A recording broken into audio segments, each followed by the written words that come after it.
Health care के ऊपर वापस आपने काफ़ी बात करी। बहुत बड़ा मुद्दा है फॉर द मिडिल क्लास और आपने बहुत कुछ किया है। Are you satisfied with where we have reached?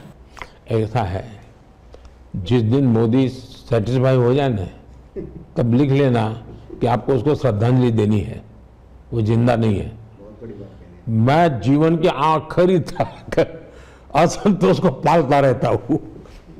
मेरे भीतर में कभी संतोष आने नहीं देता हूँ। क्यों? मैं वो असंतोष पालता हूं ताकि मुझे नया करने की प्रेरणा मिले। तो मुझे कभी संतोष की बात कहना ही मत, क्योंकि मुझे बहुत कुछ करना है। देखिए, जहां तक हेल्थ का सवाल है, गरीब परिवारों तक क्वालिटी हेल्थ केयर की पहुंच, ये मेरे लिए बहुत महत्वपूर्ण है। भारत में दुनिया की सबसे बड़ी स्वास्थ्य बीमा योजना आयुष्मान भारत योजना हम चला। 60 करोड़ से अधिक लोगों को बेस्ट ट्रीटमेंट अच्छे से अच्छी हॉस्पिटल में। और मान लीजिए केरल का व्यक्ति अहमदाबाद गया, वहां बीमार हो गया, तो सिर्फ उसको मोदी का कार्ड दिखाना है, उसको वहां ट्रीटमेंट मिल जाएगी। उसके रिश्तेदार आए, पैसे लेकर के आए, फिर ट्रीटमेंट होगी, ऐसा नहीं है। और आउट ऑफ पॉकेट पहले हमारे यहाँ बहुत खर्च होता था सामान्य नागरिक का। 2014-15 में एवरेज 62% खर्च आउट ऑफ पॉकेट, हर एक को अपने जेब से हेल्थ के लिए खर्च करना पड़ता था। 62%।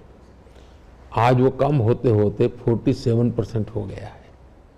मतलब ये व्यवस्थाएं विकसित हुई, सुविधा हुई है। 2014-15 में हेल्थ सेक्टर पर कैपिटल भारत सरकार का जो बजट खर्च होता था वो 1100 रुपीज होता था।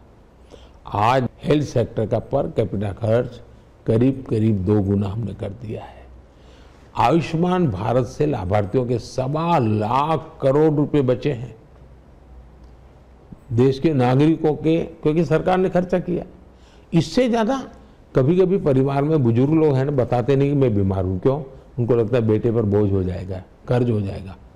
अब वो निश्चिंत होकर के ट्रीटमेंट करा रहा है और 1.25 लाख करोड़ रुपया बचा है। 11,000 से ज्यादा जन औषधि केंद्र, मैंने कहा 80% डिस्काउंट से दवाई देते हैं, और वो जन औषधि केंद्र में 25,000 तक ले जाने वाला हूँ। 70 वर्ष से ऊपर के लोगों के लिए मैंने इस बार घोषणा पत्र में कहा, किसी भी आर्थिक बैकग्राउंड का हो, कोई भी सामाजिक में, हिंदुस्तान का कोई भी नागरिक जो 70 साल से ऊपर हैं, उसको अब आयुष्मान कार्ड मिलेगा। उसकी हेल्थ की पूरी जिम्मेवारी, इलाज की जिम्मेवारी भारत सरकार लेगी। इसका मतलब हुआ उसको तो लाभ हुआ ही, लेकिन उसके परिवार को बहुत बड़ा लाभ होता है कि चलो पिताजी, दादाजी, माँ, माता जो खर्चा होता था वो बच्चों के लिए खर्च करूंगा। ये बहुत बड़ा बोझ मैंने कम कर दिया है 10 वर्षों में। अब ह्यूमन रिसोर्स का हो या इंफ्रास्ट्रक्चर को, मेडिकल कॉलेज में जबरदस्त बढ़ोतरी।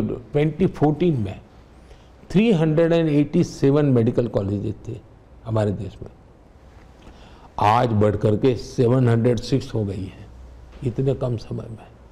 2014 में एमबीबीएस सीटों की संख्या करीब करीब 51,000 थी, अब वो 1 लाख से ज़्यादा हो गई है। मतलब ज़्यादा डॉक्टर मिलेंगे, ज़्यादा सेवा होगी, और डॉक्टरों की संख्या बढ़ेगी तो गांव को तक ट्रीटमेंट की व्यवस्था होगी। पीजी सीटों की संख्या बढ़कर 2 गुने से ज़्यादा हो गई है, ताकि मुझे आगे चल करके अच्छे मेडिकल कॉलेज के लिए प्रोफेसर भी मिलेंगे। यानी इंफ्रास्ट्रक्चर की बात हो, ह्यूमन रिसोर्स की बात हो, पॉलिसी की बात हो, बजट की बात हो, एजुकेशन की बात हो, हेल्थ सेक्टर को हमने एक कॉम्प्रिहेंसिव वे में आगे बढ़ाया है जी।